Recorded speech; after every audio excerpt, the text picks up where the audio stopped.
Hi guys आसंता आज आम बोलवा अमुनिया साइड थिबा जो मोहितापुर ग्रामर शिलेश्वर मंदिर शिलेश्वर मंदिर से पाताले शिलेश्वर मंदिर मु आपन विषय किसी कहबी आसन देखा किपरि मंदिरटा होइछि।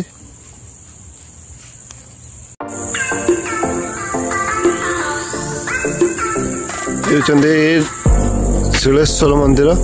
देखा तो ये वृषभ सुंदर देखा वृषभ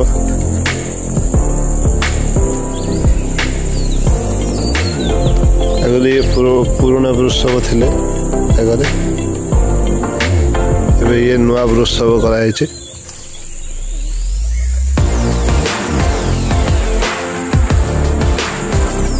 ये देखिपे मंदिर एवं यज्ञ सर मुझे आपको ब्लॉग रे देखी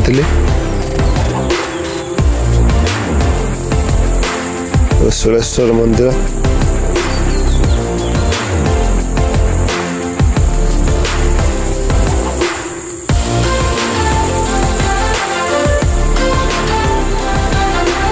ये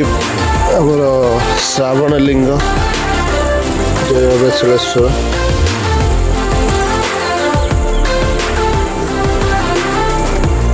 आसंता देखा देखते घंटा बहुत बड़ घंटाटे लगी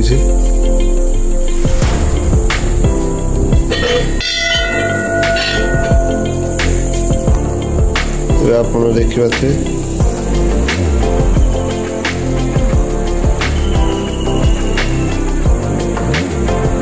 ये शिलेश्वर पाताली महादेव एवं बंद अच्छी आसवाटा लेट होगला। चारिपिठी नवग्रहंकर चित्र कर बहुत धूमधाम रे सेलिब्रेशन हुए जागर जो महाशिवरात्रि आमर शिलेश्वर महायज्ञ ये खावा पीवा भी हुए। एवं जगह बहुत सुनसान अच्छी गोटे चंपा फूल गछ थी मरी जा सुखी जाइए। बहुत छुआ क्रिकेट खेलते एवं ग्राउंड रे कहीं ना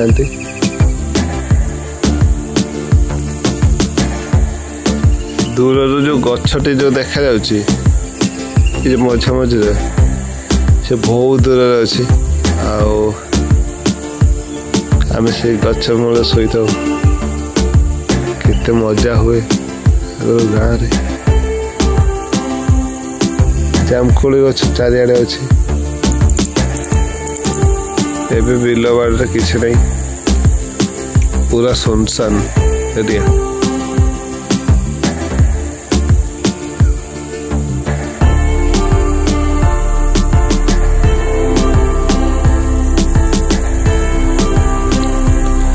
ये पाताली शिवलिंग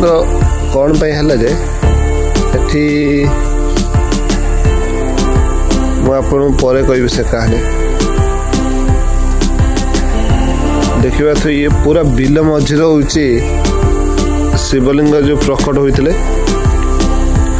ये घर हो साइट रे सब घर नहीं मझिर बहुत ये पूरा बिल थी चाष फास होता ये चाष जमी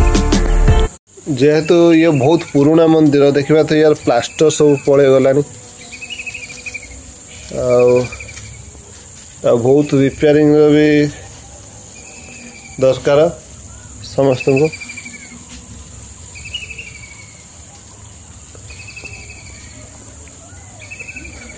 ये देखा तो ये गोटे चंपा गछ अच्छे बहुत सुंदर ये फूल हो चंपा कड़ सब ऊपर बहुत फूल हो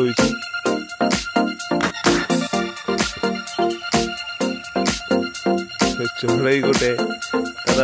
तार बसी तार भोग माछ लंका चढ़ई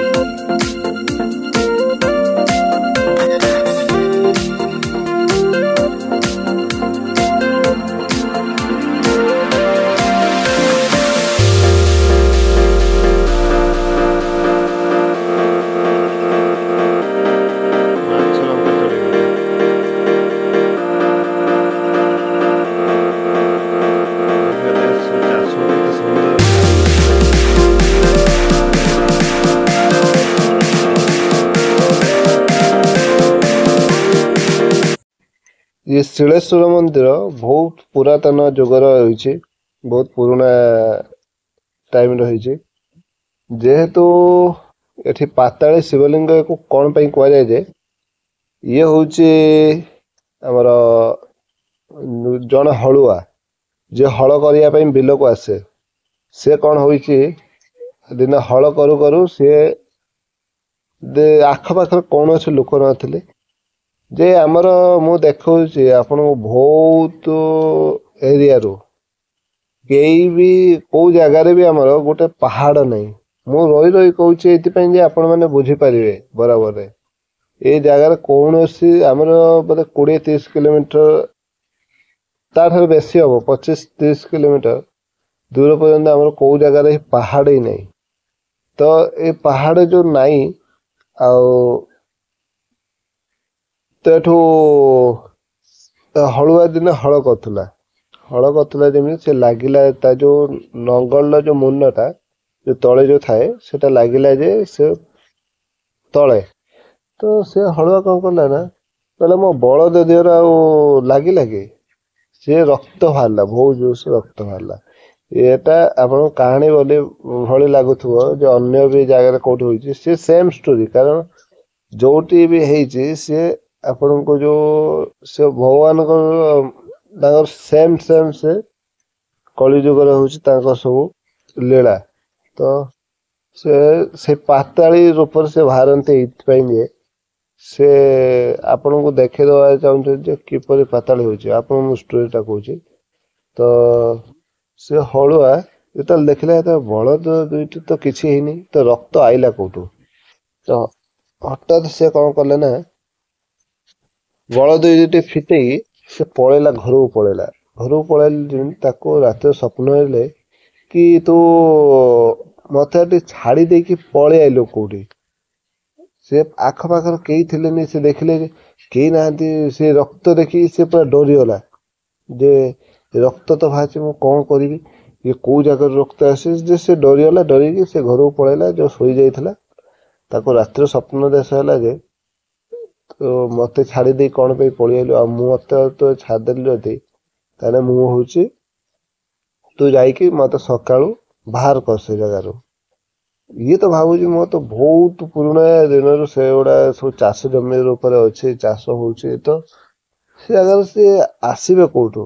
महादेव जे से प्रकट हे केमिति तो सी आसले आसिकी मैं खोजा खोजी कली तो ये जिते खोलुं सी से बाहर पत्थर आकार जो शिला आकार शिलेश्वर तो शिला आकार से बाहर बहुत बड़टे बाहर छोट छोट छोट छोट हो से बहुत आकार से गोटे बड़ आकार बाहर तो ये खोली पाइले तो गाँ लोक डाकी ये ताकू कौन कला ना बनला देखला जे तो ये गोटे आश्चर्य कथा जदि हाँ आखपाखर पहाड़ थी शिला बाहर किसी जना पड़ेनि जब आखपाख पहाड़ जब ना 25 किलोमीटर 30 किलोमीटर तो से एरिया तो आईला कौटू एत बड़ पत्थर सेटा हूँ आश्चर्य कथा जब आश्चर्य कथा तो सी महादेव जय बाबा शिलेश्वर आपण मो वीडियो शेष पर्यंत देखि आपन को अनेक अनेक धन्यवाद जय बाबा शिलेश्वर आपण यही ग्राम को आसतु बुली जातु बहुत सुंदर परिवेश बहुत शांति श्रृंखला परिवेश ये जय बाबा पातालेश्वर महादेव जय बाबा शिलेश्वर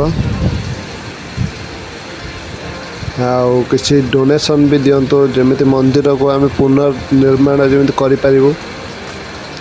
बहुत पुरातन जुगर मंदिर हो जाइए से आस्ते आस्ते तार समय सीमा आसीगला से आस्ते आस्ते पुनर्निर्मित हवापाई जाऊँगी किसी डोनेशन देवे ताकू अभी तो ये लाइटिंग नहीं बोली आते फॉक्स आसुनी आपण को आम वीडियो केमी लगिला निश्चय कमेंट करेंगे लाइक करेंगे एंड शेयर करेंगे सब्सक्राइब करेंगे।